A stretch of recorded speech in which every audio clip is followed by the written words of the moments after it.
Hello and welcome to yet another virtual event with Tattered Cover. My name is Adam. I am the director of events with the bookstore. And for those of you who don't know what Tattered Cover is all about, we are an independent bookstore in Denver, Colorado, and the surrounding areas now. We have kind of expanded. So I want to thank you all for joining the virtual event because we get to meet with people from all over the country while we do these. Like tonight's authors are not in Denver, and that's still cool. We get to do this.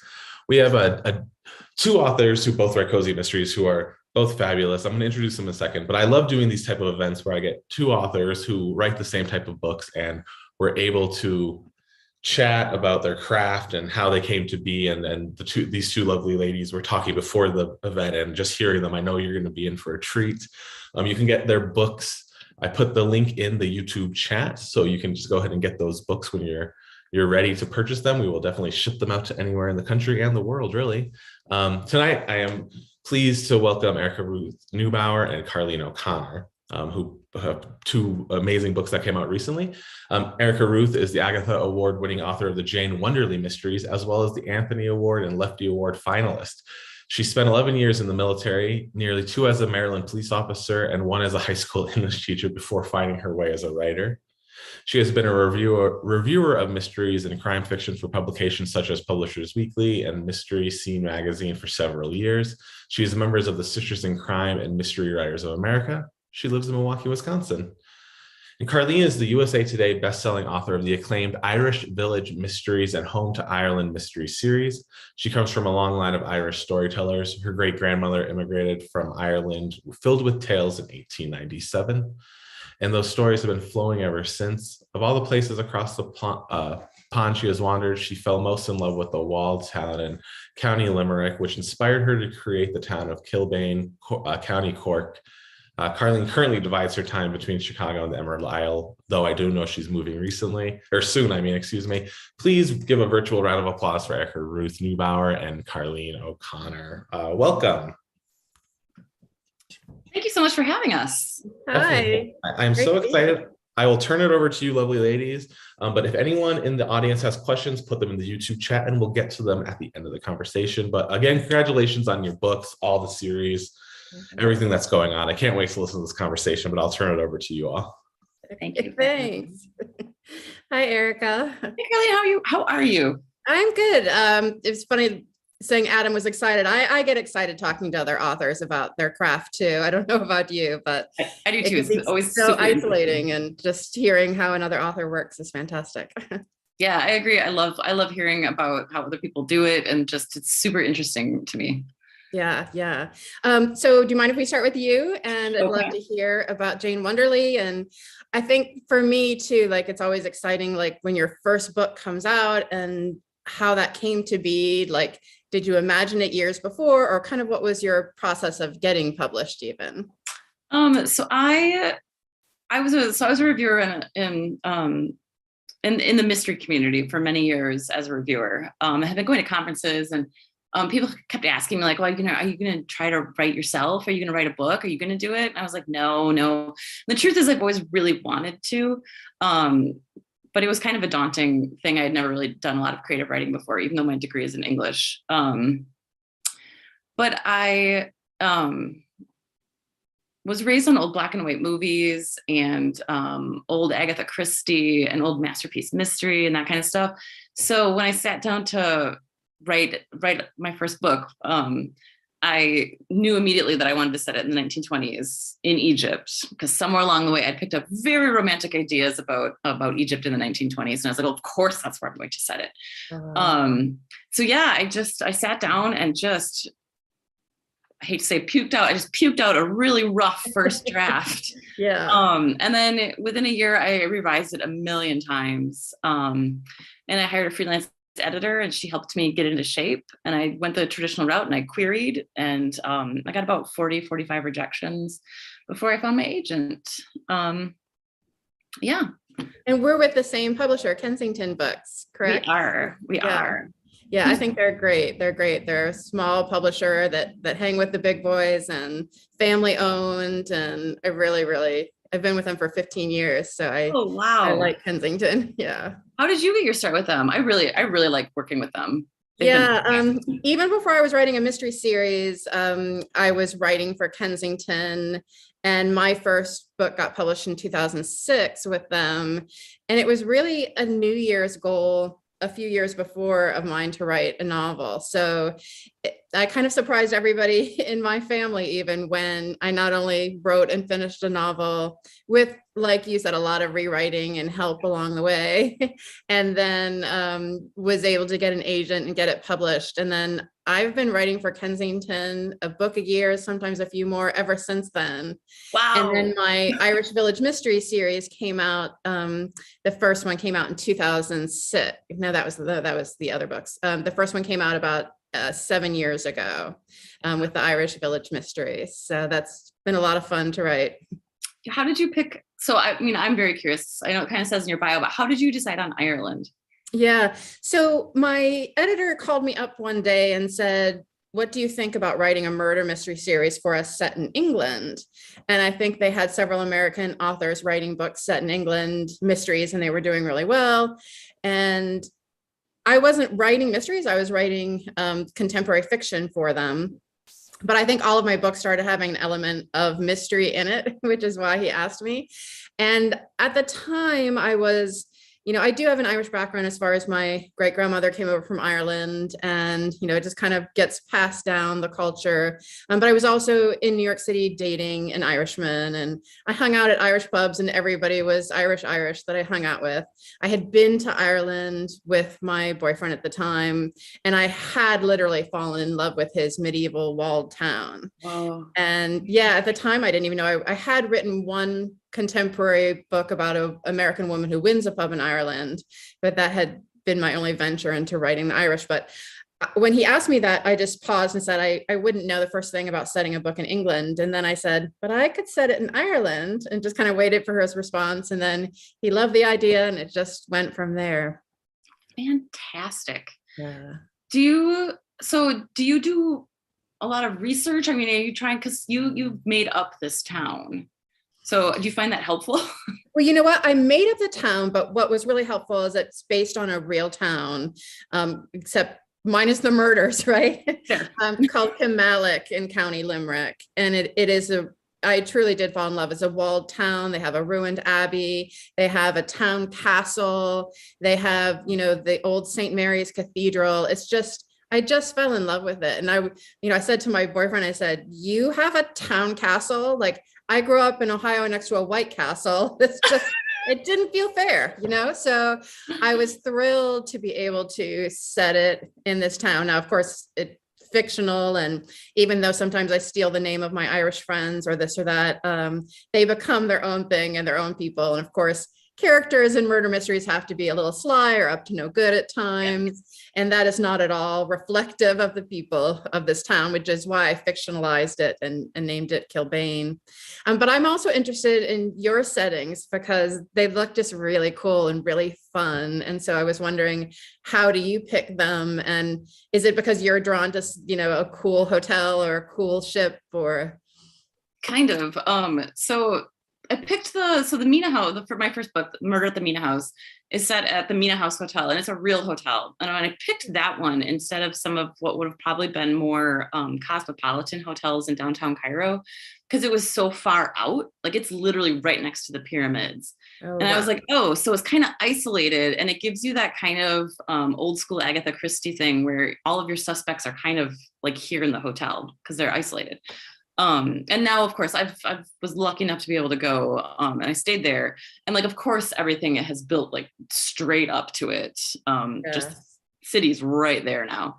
But back in the day, it was isolated. And that was super fun. And so I decided I couldn't do what like Elizabeth Peters had done with her amazing Amelia Peabody series, which are all set in Egypt. And I was like, well, I can't do that.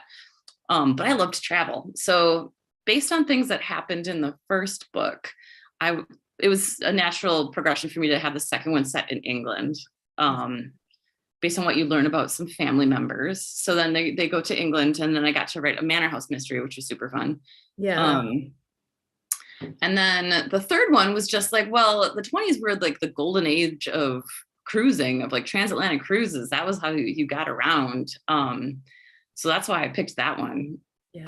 Super fun. I love that because, and I'm anxious to read them because I was always been fascinated with the 20s in America, with prohibition and speakeasies. And, I'll just be honest, I had I've never really delved into what was going on in other countries in the 20s. So I like that you took a time period that I'm interested in, but then, people get to see what was going on in other countries at that time. Yeah. Great. I mean, it like did set me up yeah. It set me up for a lot of research for each book. Each book is a new location. Yeah. So, yeah. Did you get to go to a manor house? And I did not do a travel trip for that one because my ex-husband is English, and so had been to England many times. Okay. Yeah. Had a sense of it. And so, but the third one I did do a transatlantic cruise. And the fourth book, which comes out next year, is set in Istanbul. And I actually last month went to Istanbul. Oh, that's really cool. And did you travel a lot with the military? And that's part of your travel experiences? Not at all. Like, bless the military, but I only saw a couple of places here in the States. I have really traveled on my own. Oh, great. Places. Yeah. Yeah. It's funny when you mention hotels. I mean, I really like hotels too. And on my last trip to Ireland, which was 2019, thankfully, before any of us knew what was happening to the world for the next several years, stayed at this hotel in Bunratty, and they could care less, the people running this hotel, but I was so thrilled because it was Friday the 13th. Oh. There was a full moon and I got room 13, and they weren't key cards. They were like these big, thick, real keys with the big handle that said 13 on it. And I was just thrilled. And I was trying to tell them how cool that was because it's Friday the 13th and I write mysteries set in Ireland. And they were just like, okay, love, here's your key. Go on about the day now. But I thought that was really fun. I thought, I could have paid them to give me room 13, So right, that's amazing. Yeah, nothing else exciting happened in that room, but I still loved the kismet of all of that happening. That's fair. And I think research is like just a fun part of the job, and whether you do it like as you're writing the book, or I think writers are kind of like turtles, where everything we've ever experienced or everywhere we've ever been is kind of on our backs, and we can just pull out for future books too, because nobody could travel the last couple of years. So I'm thankful for YouTube videos of places. And I even got into using a virtual reality Oculus Quest headset. Ooh. And I could actually go to the setting of the book I was writing where I put the body, and it just in Ireland through my headset, and it just was a lot of fun. It kind of made me feel like I was there. That's super cool. Yeah, I know it's a little bit geeky, but I'm like, this is really cool though for writers, because you just can. Yeah, I mean, YouTube is one thing and it's great, but then I just felt like I was in the environment. That's super. I wish I could do that. The 20s. I will say I found a lot more videos of the 1920s. Like in Egypt, there was like videos on YouTube, and I was like, well, which blew my mind. But I was like, well, look at this. This is all super useful. Oh, that is. Yeah. Do you do a lot of outlining, or what's your writing process like with mysteries? I am 100% a pantser. And for anybody watching, that is a person that doesn't outline at all and just writes by the seat of their pants. Yeah. I tried outlining once and I hated it so much that I can't do it. Yeah, I'm just a straight pantser. How about you? Yeah, I'm always fascinated when I meet other authors from Kensington. You obviously have a different editor than I do, because I'm required to turn in an outline. But you know what? You are too. You just don't do it. No, I do. I write divulging secrets here. I write the whole book first. Oh, whoa. How is that possible? I know. It has really not backfired on me yet. Oh, wow. I don't know how you have time to do that, but what happens, and I have a great editor, but they need something to kind of write the cover copies and kind of promote it early. But what's great is if it changes, he says, just let me know what changes. And it does kind of force me to pick a direction and put things down. But it is a funny dance, because I'll do my best at an outline and then I'll write the book and it'll be like completely different. And then I'll have to send him a new outline, to kind of revise everything they've done based on the first outline. So I find it a bit humorous, but I think it can be helpful at times. I think I'm probably naturally a pantser. And so it was kind of, my first book was written without an outline. So I see benefits both ways for sure. And sometimes I have to start writing scenes to fill in the outline, but the whole book, wow. Yeah, like I write in layers. So I write a really short first draft, and then I just take that, and then like my bones are there, and I just take that and write the outline based on that's that. really cool. Yeah. And turn it in. Yeah. Now, when you say bare first draft, like I know one writer who writes all her first drafts just dialogue, or are you just kind of doing shorthand or what happens in the scene, or? It's mostly, yeah, my first drafts are usually mostly just plot and dialogue. And then when I go back in is when I layer in like character development and a lot of like the historical detail and the setting detail, all the description stuff that comes like in a different later draft, right? Layer all that in. Yeah. And I mean, for me, like, I often wonder like how people write mysteries pantsing it, because then are you just kind of organically figuring out the clues and suspects? Do you start out knowing who your killer is or anything like that? Or do you discover as you go? It has changed for me book to book. So like the first book, I didn't know who the killer was until I was 2/3 of the way done writing it. And I was like, oh, did this person do it? Yeah. And I was like, they did. This person did it. And I like for the second and third, I kind of knew who it was. And the one I'm working on now, I thought it was somebody else, and it turns out it's not. It's somebody completely different. So I have to rewrite the ending. Yeah, I've had a few where they change on me too. You're midway, and you're just like, that's the wrong killer. Yeah, that's the wrong person. Yeah, which is, I don't know. I think that's kind of fun. And how about your protagonist, Jane Wunderly? How did you come up with her? The name is because I just love the name Jane. I like it. It's just a strong, like kind of plain, but like it's a good solid name. It is a good solid name, yeah. Right. And Wunderly, I actually borrowed from, I gotta stop saying stole. I borrowed it from The Maltese Falcon, which was one of my dad's favorite movies. Yeah. And, it's one of the aliases that Bridget O'Shaughnessy uses. Is Miss Wunderly. Yeah, she kind of just came to me wholesale. I really based her on things that I love to read in historical mysteries, because that's one of the reasons I write historical mysteries. I love to read them. Yeah. Even now when I write them, I still love to read historical mysteries. So that's I just kind of picked things about her personality. Like I love protagonists that are smart and clever and have a smart mouth and are kind of sassy, and those are the things that I really look for. How about you? I have I know it's Siobhan, right? Yeah. I have such a hard time remembering how to pronounce that name. I know. And there's so many Irish names like that too. And, sometimes I'm not as, apparent as other authors might be about phonetically spelling the names, because I'm like, well, they all know how to pronounce each other's names. And, but there are a lot of Irishisms. And in the first book, I actually did have a glossary at the beginning, because I couldn't put it at the end. I didn't want people flipping through and seeing who the killer was. So at the beginning, I had a glossary, Siobhan, Grania, Kieran, Owen, all these names. And, the one I'm working on now, there's going to be an Aoife, and it's not even spelled anything like, phonetically Aoife sounds. Cueva, I mean, there's so many crazy Irish names, not crazy, but you can't look at how they're spelled and automatically know how to pronounce them. But part of what I fall in love with Irish people and Irish culture is all of that, right? The way they speak, and phrases like doing your messages means I'm going shopping. Oh. And so when I wrote the first book, I actually had not my main editor, but a couple of copy editors that, kind of said to me, can you just say they went shopping?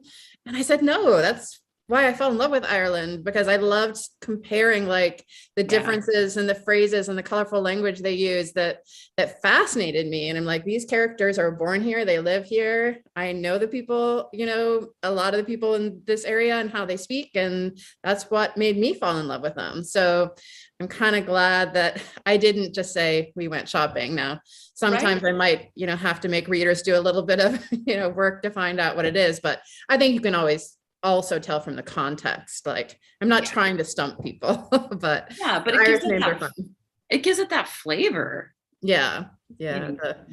authentic. And like, so are there times where it feels freeing to set it historically, or is it both? Like, because you have to do so much research into the time period. I actually don't know if I could write a contemporary mystery, which I know sounds really funny, because I like the strictures of a historical mystery. Like, I love that, like, I can't use cell phones. There's no Google. There's none of it's like old school police work. Yeah. Or, amateur sleuth, but it's old school. Yeah. I really like that. I think I would struggle with writing a modern day mystery, to be honest with you. Wow. How about you? Yeah. Sorry, what was my question? Sorry, I've got moving brain. I've like literally been packing the past 3 days. I know. As far as research. Yeah. Yeah, because mine isn't historical, but so the research, basically 15 years of drinking in Irish pubs and listening to all their stories. And sometimes they'd lean across the bar and say, don't put that in the book, or put that in the book, with some colorful words in between. And then there is some freedom in the fact that Kilbane is a fictional town. So it becomes its own thing, and things aren't exactly set where they're set in the real town. And of course, it is life romanticized, I would say, in cozy fiction, because, the murders, of course, are taken seriously, but what draws people to the book are the reoccurring characters and the family life, and a little bit of it is that idealized, gosh, I would just want to live in that town and meet those people and go into that bistro and have a cup of tea, that type of feel. So there's something liberating in that, I think. Do you base any of your characters on real people? You said you've borrowed some friends' names. I did. Yeah. I have, because I just have so many great Irish friends, and they're all, characters in their own way. So I sometimes base characters on maybe like 2 or 3 people I know, both Irish and non-Irish, just to get a feel for them. And then, but once you start writing, I think they really become, their own person, and that takes off. And, I'm lucky that there's, I'm writing book 8 of the Irish Village series. So I know these characters really well now. They're part of me, and I know how they're going to speak and how they're going to react. And that's really helpful. I did have to start, I'll have a brand new series coming out in the fall. And that was different because it's just like, I forgot how much work a first book is, like, because you haven't introduced yourself to the characters yet. Yeah. And like, for me, until I really feel like who these people are, it's really hard to even get into the plot of the mystery, Yeah, that makes a lot of sense. Yeah. Is your series going to be set in a similar place, or is it going to be sent somewhere else? So the new series is still set in Ireland, but it's set in Dingle on the south coast, and it's not a cozy, so it's a darker mystery. Nice. So I really like the balance that I'll be writing light and dark. Now, it's not gruesome dark, it's not like to any severe degree, it's just not a cozy. Yeah. So I'm really excited about it, and I'm excited to be writing both. And yeah. And what are you working on now? What's next for you?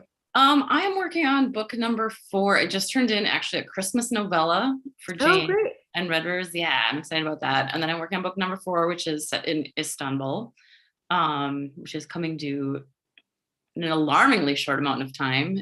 And I know, tell me about it. Yeah. And then after that, I believe actually I'm going to take it to the Scottish islands. A small island in Scotland. I love that. Have you been?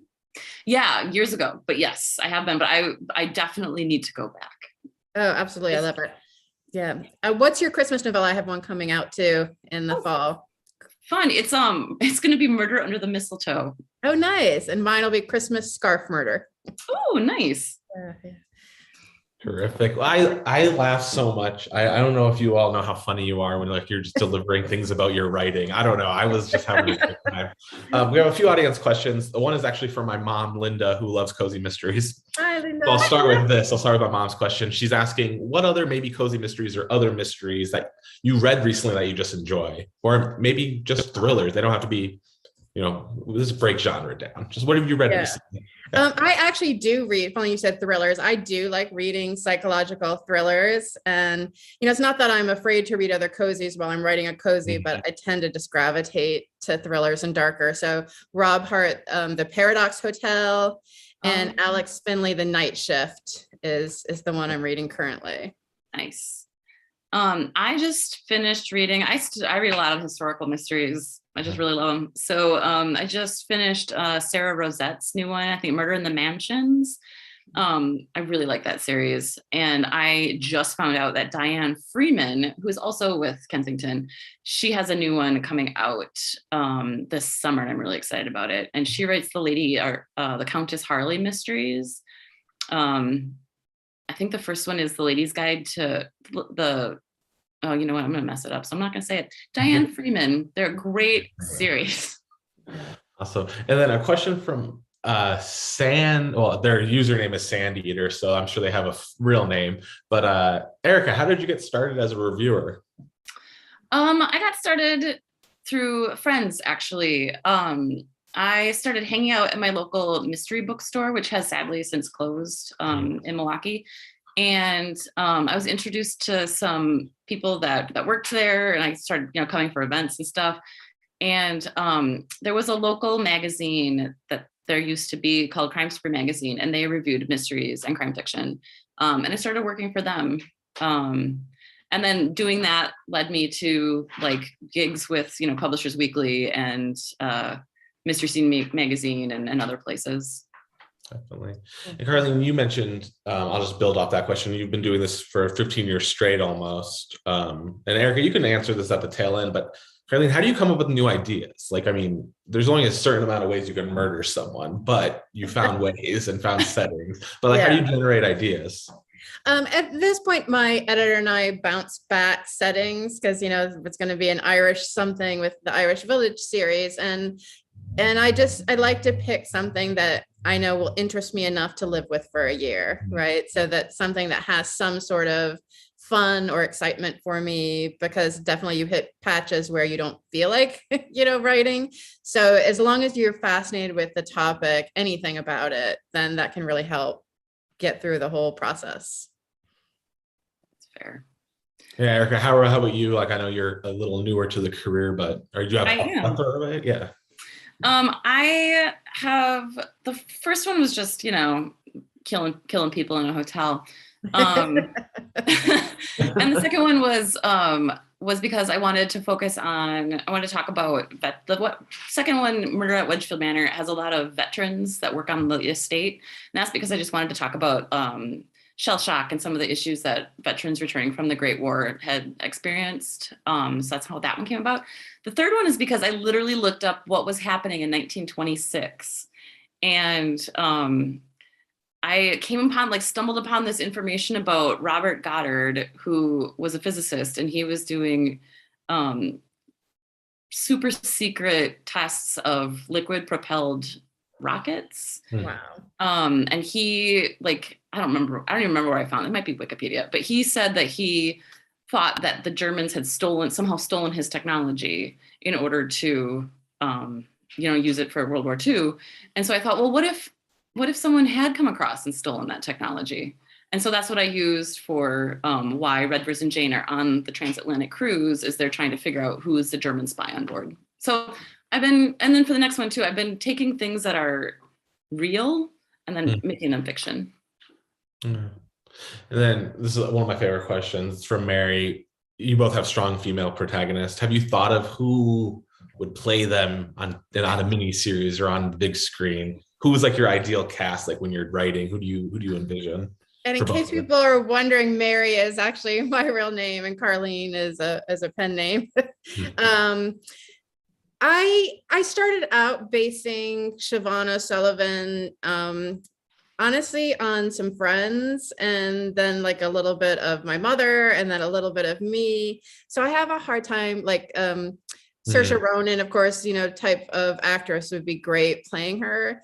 And the series has been optioned for television and movies, and things get optioned all the time, and sometimes they go someplace and sometimes they don't. But as long as they're using authentic Irish actors, for me it wouldn't have to be a big star, just somebody who kind of fits the character and does justice to it would be exciting. But I've made her, Siobhan is really tall and she has the auburn hair, and so somebody would have to both fit the look and also personality of the character. How about you, Erica? I struggle because I got old at some point and don't know who modern actors and actresses are anymore.